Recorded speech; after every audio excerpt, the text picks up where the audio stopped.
4 дена по големиот скандал и сомнежите за педофилија се уште нема никаква кривична пријава против организаторите на тој настан. За настанот организиран од првиот скопски извиднички одред за кој постојат обвинувања дека малолетни деца биле терени да глумат секс пози, да симулираат секс, да се соблекуваат, единствено што засега е познато е дека организаторите биле повикани на разговор во полиција. Случајот се го испитувале МВР и обвинителството.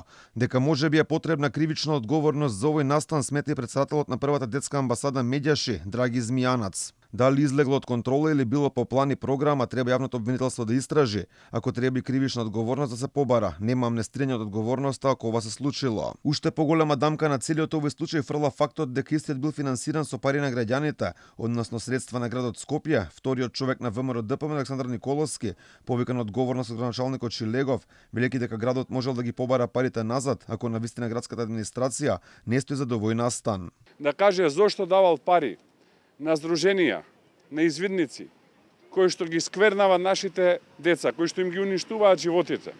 Зошто давал пари за да се нарушуваат семејните вредности? Дали нивната цел е да го уништат традиционалното семејство во Македонија и да ги уништат децата?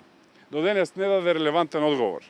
Ако навистина нема врска со целата таа работа, зашто не побара да се вратат парите и да одговараат тие кои што го направиле тоа? Градоначалникот Петре Шилегов потврди дека биле дадени пари за овој настан, но не знаеле дека финансираат такво нешто, тоа не било напишано во апликацијата. Од првиот скопски извиднички одред пак реагираа дека биле погрешно сватени. Тие велат настанот воопшто не бил именуван секс извидници и рок-н-рол, туку есенски бакнежи и прегратки. Овој случај ќе го истражува и народниот правобранител.